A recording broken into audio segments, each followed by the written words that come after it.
ఇదా తెలంగాణ రాష్ట్రంలో 10 ఏళ్ల అధికారంలో ఉన్న మీరు ప్రజలకు చెప్తున్నది. ఇవాళ అభివృద్ధి గురించి మాట్లాడతాడు.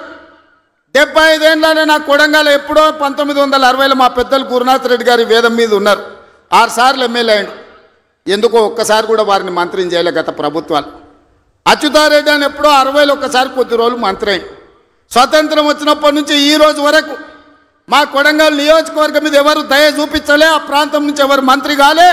ఇవాళ ఆ ప్రజల కోరిక మేరకు నేను ఎమ్మెల్యేనై ముఖ్యమంత్రిని అయితే నేను ఆడ అభివృద్ధి చేయాలి, మా పిల్లలకు ఉద్యోగాలు ఇవ్వాలి, మా గ్రామాలు ఎడారిగా మారినాయని నారాయణపేట కొడంగల్ ఎత్తిపోతల పథకాన్ని మా నీళ్లు తీసుకెళ్ళనికే తాగనిక నీళ్లు లేక ఫ్లోరైడ్ ఉండి కల్తీ కళ్ళు తాగి ఆ కల్తీ కళ్ళుతోని పిచ్చెక్కి పిల్లల్ని మంచాలకు గట్టేస్తుంటే ఆ బాధ చూడలేక నారాయణపేట కొడంగల్ ఎత్తిపోతల ప్రాజెక్టు ద్వారా 1,00,000 ఎకరాలకు నా ప్రాంతానికి నీళ్ళు ఇవ్వాలని నేను ముఖ్యమంత్రిగా చేస్తే అండ్ల కాళ్ళ కట్టబెడతాడు హరీష్ రావు.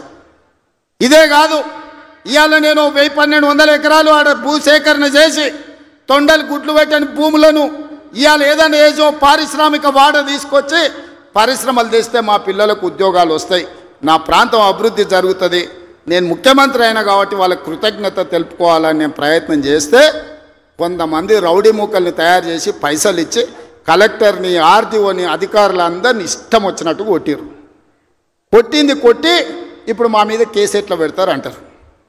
ఉత్తోని పక్కింటోని చెంప మీద కొడితేనే ఇవాళ రేపు మన పిల్లల్ని నెత్తి మీద కొడితేనే వాడు 100కు డయల్ చేస్తుండు, మా నాయన కొడుతుండు, మా నాయనమ్మ కొడుతుందని. స్కూల్కి పోయే పిల్లగాడు కూడా ఇలా తెలివి వచ్చింది, నెత్తి మీద ఇట్లా అంటే వాడు 100కి డయల్ చేస్తుండు. అధికారులను కిందేసి కొట్టి చంపేదానికి ప్రయత్నం చేస్తే కేసులు కడితే మా టీఆర్ఎస్ వాళ్ళ మీద కేసులు ఎట్లా కడతారు, బరాబర్ మా టీఆర్ఎస్ వాళ్ళు ఇట్లనే దాడులు చేస్తారంటారు. నేను అడుగుతున్న చంద్రశేఖరరావు గారిని, నీ కొడుకు నీ అల్లుడు మాట్లాడే భాషను మీరు సమర్థిస్తున్నారా? భూసేకరణ చేయొద్దా? తెలంగాణ రాష్ట్రంలో పరిశ్రమలు పెట్టొద్దా? మా IT and industry Sridhar Babu గారు రోజుకి 20 గంటలు పనిచేస్తూ ఈ రాష్ట్రానికి 1,000 కోట్ల రూపాయల పెట్టుబడులు తెచ్చి విదేశీ పరిశ్రమలను రప్పించి నిరుద్యోగ యువకులకు ఇంజనీర్లకు ఈరోజు ఉపాధి కల్పించాలని చేస్తున్న ప్రయత్నం తెలంగాణ రాష్ట్రంలో చెయ్యొద్దా? మీరు చెప్పండి. 10 ఏళ్ళు ప్రభుత్వం నడిపిన మీరు భూసేకరణ చేయలేదా? మల్లన్న సాగర్ల ప్రజల్ని ముంచలేదా? 14 గ్రామాలను మల్లన్న సాగర్ల ముంచలేదా? కొండ పోచమ్మల ముంచలేదా? రంగనాయక సాగర్ల ముంచలేదా?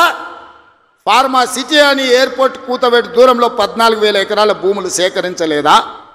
ఇవాళ ఒక కొడంగల్లో నేను భూసేకరణ 1000 ఎకరాలు చేస్తే మీ కడుపు మంట ఏంది, మీ దుఃఖం ఏంది, మీ బాధ ఏందని నేను అడుగుతున్నా.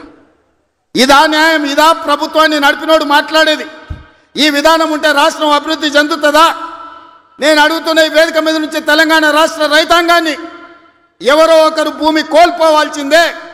అభివృద్ధి జరగాలంటే భూసేకరణ జరగాల్సిందే. భూసేకరణ జరిగితే ఎవరో ఒకరు భూమి కోల్పోవాల్సిందే.